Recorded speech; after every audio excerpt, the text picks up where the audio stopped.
Hello friends, कैसा आप सब। स्वागत है आपका हमारे यूट्यूब चैनल पर। और दोस्तों, आप देख रहे हैं आधुनिक भारत का इतिहास। आधुनिक भारत के इतिहास में हम देख रहे हैं गांधी से संबंधित और जितने भी गांधी युग में आंदोलन हुए हैं वो। ठीक है, इससे पहले हमने असहयोग आंदोलन और चोरी चौरा कांड, क्योंकि वो उसी के दौरान हुआ था, असहयोग आंदोलन के दौरान। ठीक है, और हमने देख लिया फिर जो अन्य पार्टियाँ गठित हुई। ठीक है, जैसे स्वराज पार्टी की स्थापना।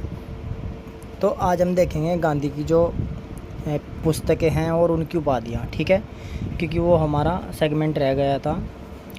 गांधी से हमने संबंधित जो 50 क्वेश्चन लिए थे उनमें वो रह गए थे। ठीक है, तो चलिए शुरू करते हैं अपनी इस वीडियो को। और दोस्तों, महत्वपूर्ण वीडियो है, मोस्ट इम्पोर्टेंट क्वेश्चन है, यहाँ से प्रश्न बनते ही हैं। लास्ट तक वीडियो जरूर देखिएगा, क्योंकि यदि आपने स्किप किया तो आपका नुकसान हो सकता है। ठीक है, तो चलिए शुरू करते हैं और देखते हैं पहला प्रश्न है हमारा, महात्मा गांधी ने अपने राजनीतिक आंदोलन की शुरुआत कहाँ से की थी। ठीक है दोस्तों, तो देखिए गांधी जी ने अपने आंदोलन की शुरुआत कहाँ से की थी। तो दोस्तों, जब वे दक्षिण अफ्रीका में थे तो उन्होंने वहीं से ही अपने राजनीतिक कैरियर की शुरुआत दक्षिण अफ्रीका से की थी। ठीक है, तो गांधी जी अपने राजनीतिक आंदोलन की शुरुआत दक्षिण अफ्रीका से करते हैं।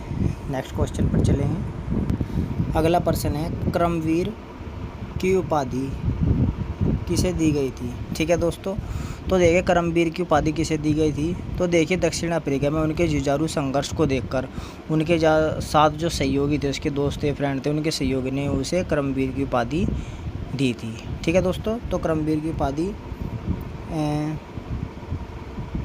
किसे दी गई थी, तो गांधी को। ठीक है, महात्मा गांधी। चलिए अगले प्रश्न पर चलेंगे।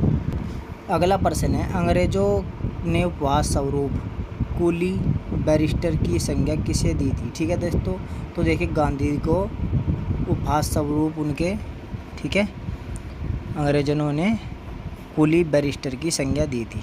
ठीक है, चलिए अगले प्रश्न पर। अगला प्रश्न है, भंगी शिरोमणि की उपाधि किसे दी गई थी। ठीक है दोस्तों, तो भंगी शिरोमणि की उपाधि किसे दी गई थी। तो देखिए दक्षिण अफ्रीका में, ठीक है, तो देखिए भंगी शिरोमणि की उपाधि महात्मा गांधी को दी गई थी। ठीक है, गांधी को। Next question. अगला प्रश्न है, पश्चिमी सीमा प्रांत के कबायली लोगों द्वारा मलंग बाबा की उपाधि किसे दी गई थी। ठीक है दोस्तों, तो गांधी को दी गई थी। ठीक है, और किसने दी थी, तो पश्चिमी सीमा प्रांत के कबायली लोगों ने। ठीक है, तो ध्यान रखना, ये दी थी पश्चिमी प्रांत के जो कबायली लोग थे। ठीक है, उन्होंने। Next question.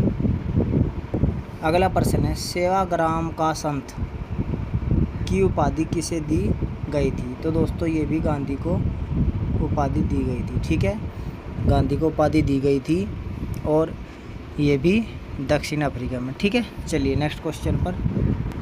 अगला प्रश्न है, अंग्रेजों ने किसे भर्ती करने वाला सार्जेंट की उपाधि दी थी। ठीक है दोस्तों, तो भर्ती करने वाला सार्जेंट की उपाधि किसे दी थी, तो महात्मा गांधी ने की थी। ठीक है, तो देखिए प्रथम विश्व युद्ध के दौरान भारतीयों को अंग्रेजों की ओर से लड़ने के लिए प्रेरित करने के कारण ही उन्हें अंग्रेजों ने भर्ती करने वाला सार्जेंट कहा था। ठीक है, तो महात्मा गांधी को दी गई थी। ठीक है, जब प्रथम विश्व युद्ध के दौरान, ये भी पूछ सकते हैं कि प्रथम विश्व युद्ध के दौरान अंग्रेजों ने महात्मा गांधी को कौन सी उपाधि दी थी। ठीक है, तो भर्ती करने वाला सार्जेंट। क्यों, क्योंकि वो उनकी हेल्प कर रहे थे अंग्रेजों की। वो अंग्रेजों को क्या कह रहे, अंग्रेजों को, भारत वालों को अंग्रेजों की ओर से लड़ने के लिए प्रेरित कर रही थी। ठीक है, नेक्स्ट क्वेश्चन।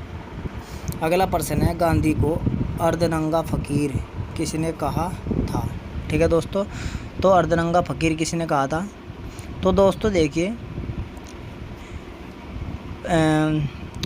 जब महात्मा गांधी, ठीक है, अंग्रेजों के विरुद्ध हो गए, तो 1931 में द्वितीय गोलमेज सम्मेलन के द्वारा विंस्टन चर्चिल ने गांधी जी को अर्धनंगा फकीर कहा था। ठीक है दोस्तों, और अर्धनंगा फकीर के साथ ही देशद्रोही फकीर भी कहा था। ठीक है, तो विंस्टन चर्चिल ने कहा था, ठीक है, अर्धनंगा फकीर और देशद्रोही फकीर। ठीक है, देशद्रोही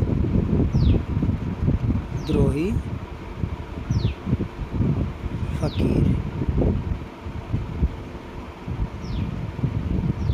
ठीक है दोस्तों, तो ये दोनों उपाधि दी थी चर्चिल ने। ठीक है, चलिए नेक्स्ट क्वेश्चन पर चलते हैं। अगला प्रश्न है, वन मैन बाउंड्री फोर्स के नाम से गांधी को किसने संबोधित किया था? ठीक है दोस्तों, तो देखिए दोस्तों, गांधी जी के क्षमता को देखते हुए लॉर्ड माउंटबेटन ने गांधी को क्या कहा था? One man boundary force. ठीक है, तो लॉर्ड माउंटबेटन। ठीक है, चलिए अगले प्रश्न पर। अगला प्रश्न है, गांधी द्वारा चंपारण सत्याग्रह सफल होने के कारण कौन सी उपाधि से सम्मानित किया गया था? ठीक है दोस्तों, तो गांधी ने कौन सा चलाया था? चंपारण सत्याग्रह। ठीक है दोस्तों, तो गांधी ने चंपारण सत्याग्रह सफल नेतृत्व किया, जिसके कारण उसको महात्मा की उपाधि दी गई थी। ठीक है, और रविंद्रनाथ टैगोर ने दी थी, और कुछ विद्वानों के अनुसार राजवेद जीवन राम कालिदास द्वारा भी दी गई थी। ठीक है, तो कौन सी उपाधि दी गई थी? महात्मा की। ठीक है, तो ध्यान रखेंगे। ठीक है, चंपारण सत्याग्रह के दौरान। Next question. अगला प्रश्न है, जुलू युद्ध पदक, बोवर युद्ध पदक और केसर ए हिंद पदक किसे प्रदान किए गए थे? ठीक है दोस्तों, तो अंग्रेजों की तरफ से महात्मा गांधी को ये पदक प्रदान किए गए थे। Next question. अगला प्रश्न है, लेखक के रूप में गांधी को पहली पुस्तक कौन सी है? ठीक है, तो लेखक के रूप में गांधी की पहली पुस्तक कौन सी है? तो लंदन गाइड इनकी पहली पुस्तक है। ठीक है दोस्तों, लंदन गाइड।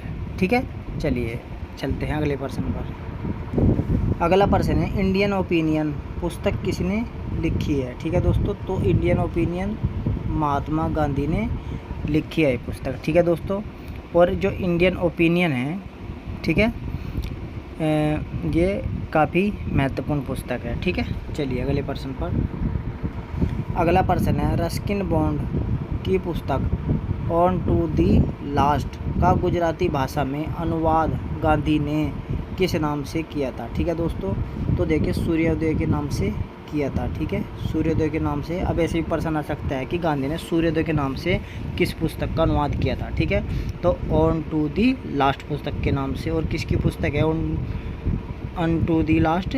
Ruskin Bond. ठीक है, चलिए अगले प्रश्न पर चलेंगे। भाषा भी ध्यान रखना, गुजराती भाषा में। Next question. अगला प्रश्न है, स्टोरी ऑफ सत्याग्रही पुस्तक में गांधी ने किसकी पुस्तक को आधार बनाया था? ठीक है दोस्तों, तो देखिए स्टोरी ऑफ सत्याग्रह पुस्तक है।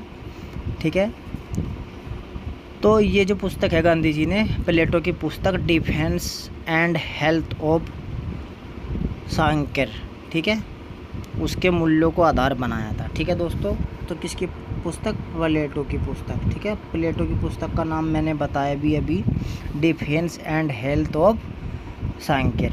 ठीक है, ध्यान रखिएगा। नेक्स्ट क्वेश्चन पर चलते हैं। अगला प्रश्न है, हरिजन बंधु का संपादन किसने किया था? ठीक है दोस्तों, तो देखिए दोस्तों 1933 में हिंदी साप्ताहिक हरिजन सेवक और हरिबंधु आदि का क्या किया? इसने संपादन किया। किसने?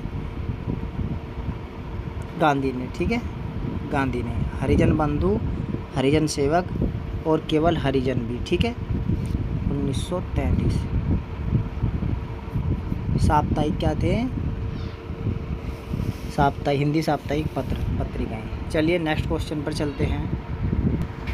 नेक्स्ट क्वेश्चन है, सॉन्ग फ्रेम दी प्रियजन नाम से अंग्रेजी अनुवाद किसने किया था? ठीक है दोस्तों, तो देखिए ये अनुवाद महात्मा गांधी ने किया था। ठीक है, और किसका किया था? तो दोस्तों देखिए गांधी ने भारतीय संतों के गीतों का एक अंग्रेजी अनुवाद सॉन्ग्स फ्रेम द प्रियजन नाम से किया था। ठीक है, ध्यान रखिएगा यहाँ पर। नेक्स्ट क्वेश्चन, निम्न में गांधी की पुस्तक नहीं है। ठीक है दोस्तों, तो गांधी की पुस्तक नहीं है। लंदन गाइड पहली पुस्तक थी, इंडियन फ्रेंचाइज पुस्तक थी। इंडियन फ्रेंचाइज जो पुस्तक है दोस्तों, वो उसमें भारत दक्षिण अफ्रीका में जो लोग रह रहे हैं उनका क्या किया है? उन्होंने चरित्र चित्रण किया है। ठीक है, दुर्दशा का वर्णन किया है। यदि पूछे कि दक्षिण अफ्रीका में भारत लोग रह रहे हैं, उसकी दुर्दशा का वर्णन किस पुस्तक में किया है? तो इंडियन फ्रेंचाइज में किया है। ठीक है, एक इनकी पुस्तक है ए गाइड टू हेल्थ, इसमें इन्होंने सात्विक आहार के महत्व को बताया है। ठीक है, इसके बाद है गीता रहस्य, ये पुस्तक किसकी है? तो ये पुस्तक बाल गंगाधर तिलक की है। तो हमारा उत्तर यही है, गीता रहस्य किसकी पुस्तक है? बाल गंगाधर तिलक। और हिंद स्वराज्य पुस्तक है ही महात्मा गांधी की, जो उन्होंने दक्षिण अफ्रीका में लिखी थी, ठीक है। और इसका नाम इंडियन होम रूल भी है।